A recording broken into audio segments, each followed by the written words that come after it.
नमस्कार, मैं हूं आपके साथ सोनिया चौहान। उत्तराखंड की खबरों में आप सभी का स्वागत है। उत्तराखंड के मुख्यमंत्री पुष्कर सिंह धामी ने उत्तराखंड निवास में आयोजित उत्तराखंड की कानूनी बिरादरी के साथ बातचीत कार्यक्रम में हिस्सा लिया। इस मुलाकात के दौरान राज्य से जुड़े कानूनी विषयों, नीतिगत मुद्दे और न्याय व्यवस्था को मजबूत बनाने पर विस्तृत जानकारी हुई और साथ ही कार्यक्रम में शामिल वरिष्ठ अधिवक्ताओं ने परिवार और अपने विचार सामने रखे। साथ ही राज्य के हित में कई सुझाव दिए गए। सीएम धामी ने कानूनी समुदाय की भूमिका की सराहना करते हुए भविष्य में बेहतर समन्वय की उम्मीद जताई है। कार्यक्रम सौहार्द और सकारात्मक संवाद के साथ संपन्न हुआ।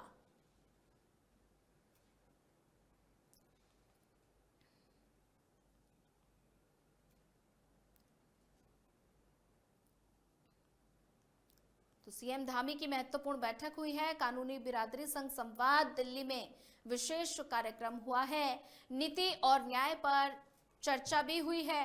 प्रदेश हितों पर केंद्रित बातचीत। तो दिल्ली में विशेष कार्यक्रम का आयोजन हुआ। नीति और न्याय पर चर्चा हुई है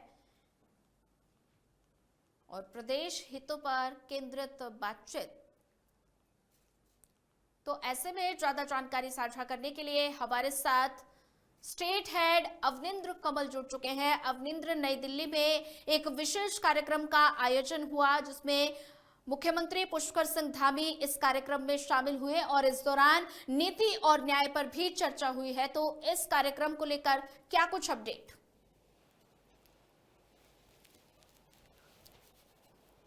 जी, आवाज नहीं आ रही आपकी। जी अवनिंद्र, आपको आवाज आ रही है?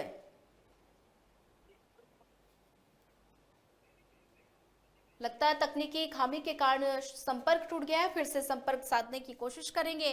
तो ऐसे में नीति और न्याय पर चर्चा हुई है। प्रदेश हितों पर केंद्रित बातचीत। प्रदेश हितों पर बातचीत केंद्रित हुई है। तो नई दिल्ली में ये विशेष कार्यक्रम का आयोजन हुआ है।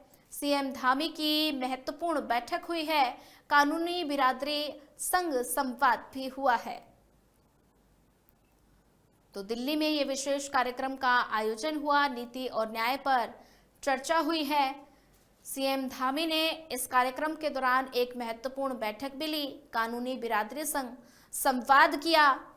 तो आप ये तस्वीरें देख सकते हैं, नई दिल्ली की ये तस्वीरें जहां पर कानूनी बिरादरी संघ संवाद हुआ है। तो सीएम पुष्कर सिंह धामी लोगों से मिलते हुए नजर आ रहे हैं। तस्वीरें आप देख सकते हैं। तो ये विशेष कार्यक्रम का आयोजन हुआ। नीति और न्याय पर चर्चा हुई है। तो इस दौरान पुष्कर सिंह धामी ने एक महत्वपूर्ण बैठक भी ली। कानूनी बिरादरी संघ संवाद किया। तो सीएम धामी की ये महत्वपूर्ण बैठक हुई है। कानूनी बिरादरी संघ संवाद हुआ है। तो दिल्ली में ये विशेष कार्यक्रम का आयोजन हुआ। इस दौरान पुष्कर सिंह धामी लोगों से मिलते हुए नजर आ रहे हैं, लोगों से संवाद कर रहे हैं और इस दौरान पुष्कर सिंह धामी ने एक महत्वपूर्ण बैठक भी ली।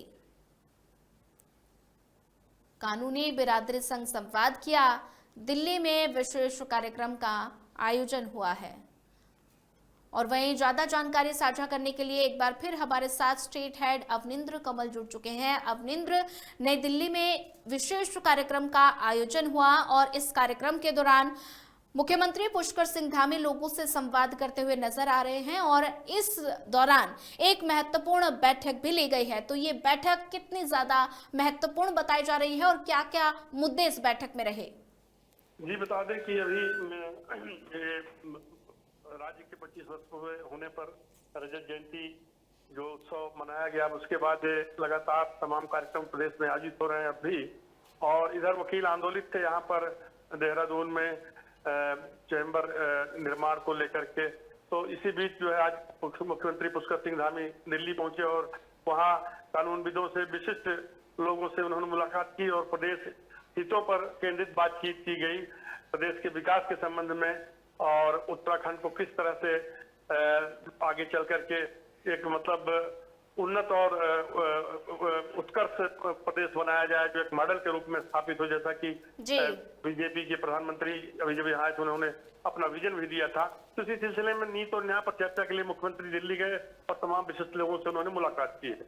जी बिल्कुल अवनिंद्र, अगर बात की जाए तो एक महत्वपूर्ण बैठक भी हुई, तो बैठक में कौन कौन से ऐसे विशेष मुद्दे हैं जिस पर चर्चा की गई है?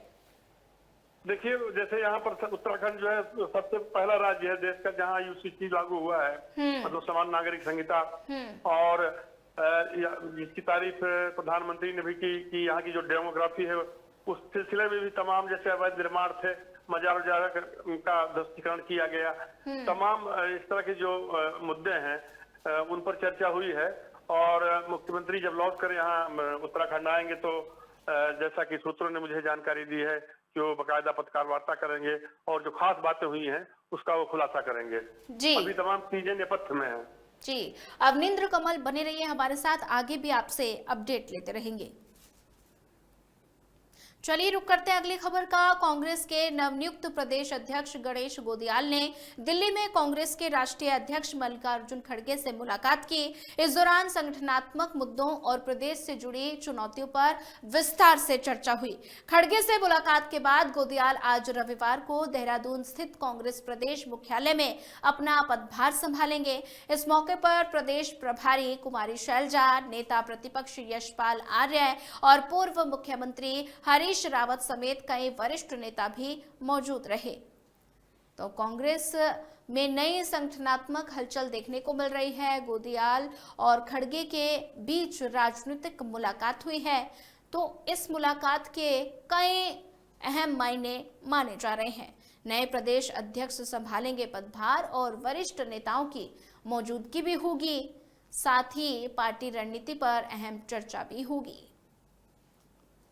तस्वीरें आप देख सकते हैं जहां पर गोदियाल और मल्लिकार्जुन खड़गे के बीच ये मुलाकात काफी अहम मानी जा रही है। और इसी पर ज्यादा जानकारी साझा करने के लिए हमारे साथ लगातार अवनिंद्र कमल हमारे साथ जुड़े हुए हैं। अवनिंद्र, संगठनात्मक हलचल तेज हो गई है और ऐसे में खड़गे और गोदियाल की ये मुलाकात कितनी अहम मानी जा रही है?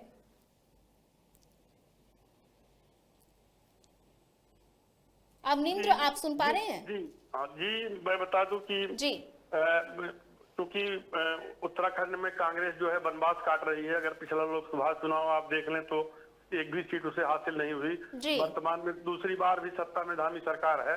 तो संगठनात्मक बदलाव इसलिए किया गया है कि सन 27 में फिर यहाँ विधानसभा चुनाव होने हैं और गणेश गोदियाल वो पार्टी के बड़े पुराने और कद्दावर नेता हैं। उन्होंने पूर्व मुख्यमंत्री रमेश शंकर पोखरियाल को चुनाव हराया था जब पहली बार चुनाव टकराता थे, अरे से लड़े थे। और इसके बाद उन्होंने धन सिंह रावत जो वर्तमान में शिक्षा मंत्री हैं उनको भी हराया था। तो इसके पहले भी सन 2021 में उनको प्रदेश अध्यक्ष की जिम्मेदारी दी गई थी, जिसका कि उन्होंने बखूबी निर्वहन किया है। तो मल्लिकार्जुन खड़गे से उनकी मुलाकात काफी अहम थी और आज गणेश गोदियाल ने यहाँ प्रदेश कार्यालय में अभी थोड़ी देर पहले कार्यभार ग्रहण कर लिया है, जिसमें कि पूर्व मुख्यमंत्री हरीश रावत भी मौजूद थे, नेता प्रतिपक्ष यशपाल आर्य मौजूद रहे। इसके अलावा पार्टी के और तमाम बड़े दिग्गज कार्यकर्ता, पदाधिकारी, प्रवक्ता ये सब मौजूद रहे हैं। तो कहने का मतलब है कि गणेश गोदियाल एक यंग चेहरा है और वो जमीनी स्तर पर पकड़ रखते हैं, उनकी छवि भी ऐसी है। तो इसलिए उनको ये दायित्व दिया गया है। मल्लिकार्जुन खड़गे और जो जनरल सेक्रेटरी वेणुगोपाल जी हैं उनसे उनकी मुलाकात दिल्ली में हुई थी और वहां से हरी झंडी मिली और इसके बाद आज उन्होंने बाकायदा यहाँ प्रदेश कार्यालय पर कार्यभार ग्रहण कर लिया है। जी बिल्कुल। पार्टी में एक तरह से हम बता दें कि नई जान फूंकने के लिए जी और कार्यकर्ताओं में उत्साहवर्धन के लिए ये दायित्व उनको दिया गया है। जी अवनिंद्र, अगर बात की जाए तो ऐसे में कांग्रेस में ये हलचल काफी तेज है और ऐसे में गणेश गोदियाल ने पदभार ग्रहण कर लिया है। बात की जाए तो कांग्रेस ने जिम्मेदारी ये गणेश गोदियाल को दी है, तो ऐसे में गणेश गोदियाल की तरफ से क्या कुछ कहा गया है इस पदभार ग्रहण करने के बाद? जैसा कि औपचारिक रूप से ऐसा ही दायित्व मिलने पर नेता कहते हैं, गणेश गोदियाल ने भी यही कहा कि हमें पार्टी ने जो जिम्मेदारी सौंपी है मैं कार्यकर्ता के रूप में उसको पूर्ण तरह से निर्वहन करूंगा। लेकिन जो इससे पीछे जो बातें छन करके आ रही हैं कि गणेश गोदियाल क्योंकि संगठन का उन्हें बड़ा अच्छा अनुभव है और जमीनी स्तर पर उनकी पकड़ भी बहुत अच्छी है। जी। तो सन 2027 में होने वाले विधानसभा चुनाव के मद्देनजर अब गणेश गोदियाल उत्तराखंड के सभी 13 जिलों में वो दौरा करेंगे, पार्टी कार्यकर्ताओं से मिलेंगे, पदाधिकारियों से मिलेंगे। मतलब कहने का कि बूथ स्तर से जमीनी मजबूती के लिए गणेश गोदियाल एक नया रोड मैप तैयार करेंगे और पार्टी को मजबूती दिलाने के लिए, ताकि 27 का चुनाव जो है मजबूती के साथ लड़ा जाए।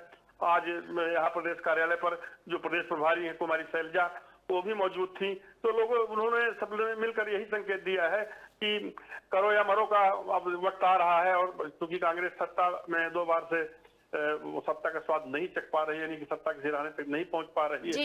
ऐसे में जब तक हम जमीनी स्तर पर, बूथ स्तर पर अपनी मजबूती नहीं करेंगे, संगठन कमजोर रहेगा, तो चुनाव जीतना मुश्किल होगा।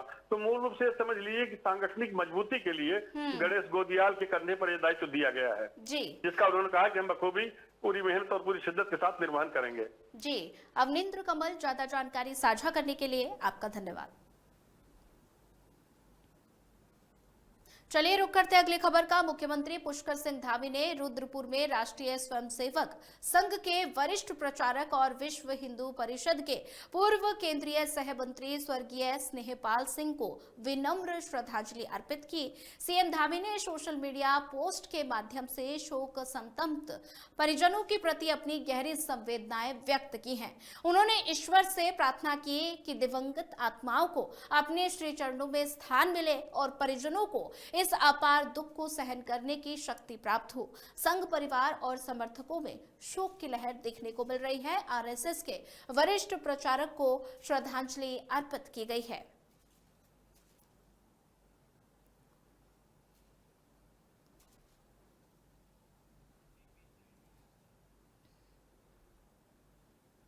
बहुजन समाज पार्टी के प्रदेश कार्यालय में आयोजित प्रदेश स्तरीय बैठकें हंगामे की भेंट चढ़ गई। बैठक शुरू होते ही कार्यकर्ताओं ने प्रदेश प्रभारियों और विधायक के सामने जोरदार हंगामा कर दिया। कार्यकर्ताओं का आरोप है कि बिना किसी सूचना के जिला अध्यक्ष बदल दिया जाता है और उनकी शिकायतों की कोई सुनवाई नहीं होती। उनका यह भी कहना है कि जिन्हें जमीनी स्तर पर कोई नहीं जानता, उन्हें पदाधिकारी बना दिया जाता है। कार्यकर्ताओं का यह भी आरोप है कि इस तरह के फैसलों से पार्टी को लगातार नीचे ले जाया जा रहा है।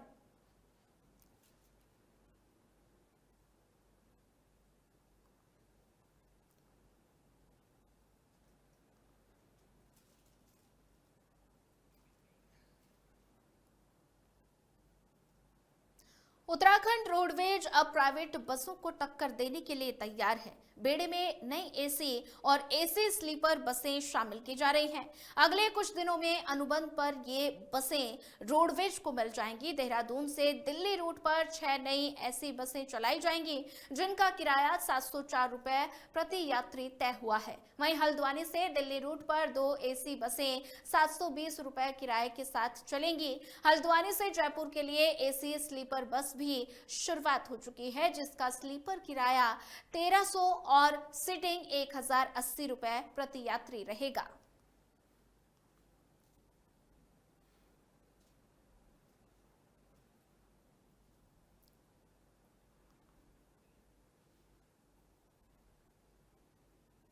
चलिए देहरादून से एक बड़ी खबर से आपको रूबरू करवा देते हैं। दिल्ली में विस्फोट के बाद दून पुलिस सतर्क हो गई है।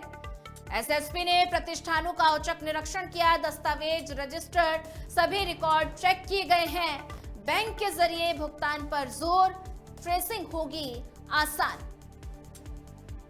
तो ऐसे में दिल्ली ब्लास्ट के बाद देश भर में अलर्ट लगातार जारी है और देहरादून की पुलिस सतर्क होते हुए नजर आ रही है। प्रतिष्ठानों का औचक निरीक्षण किया गया है। दस्तावेज, रजिस्टर्ड, सभी रिकॉर्ड चेक किए गए हैं।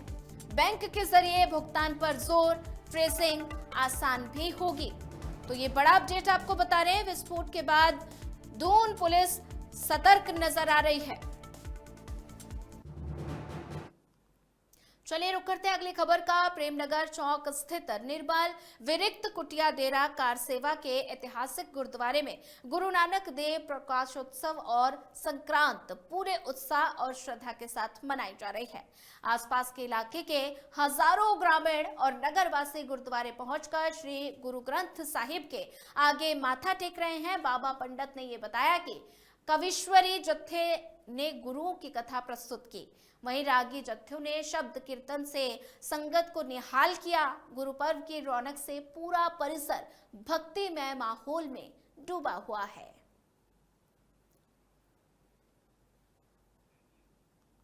तो संगत ने नतमस्तक किया। कीर्तन और कथा ने श्रद्धालुओं का मन मोह लिया है।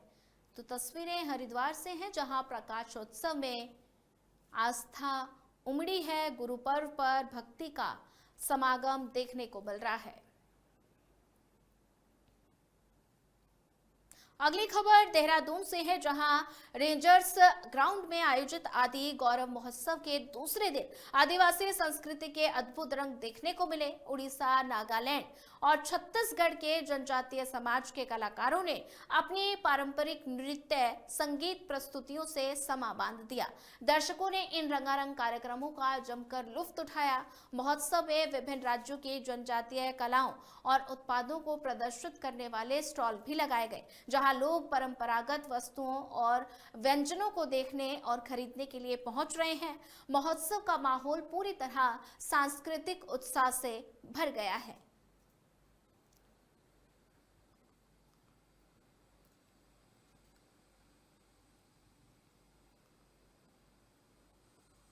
All India forest sports meet में उत्तराखंड का शानदार प्रदर्शन जारी है।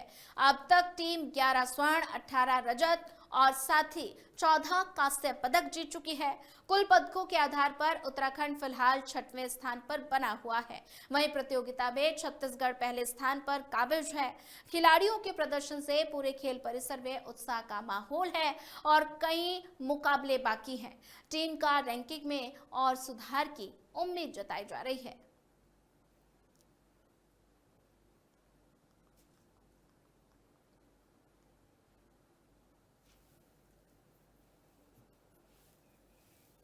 तो उत्तराखंड का दमदार स्पोर्ट्स प्रदर्शन देखने को मिला। तस्वीरें आप देख सकते हैं।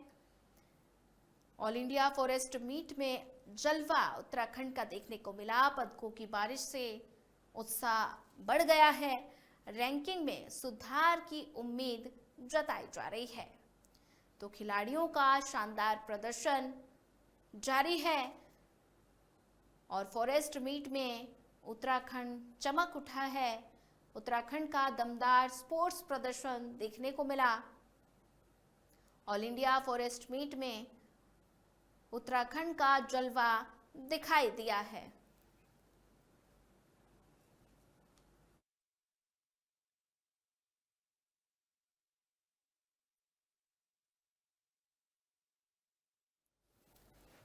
खिलाड़ियों का शानदार प्रदर्शन जारी है। फॉरेस्ट मीट में चमका उत्तराखंड। उत्तराखंड का दमदार स्पोर्ट्स प्रदर्शन देखने को मिला और ऐसे में सुधार की उम्मीद भी है।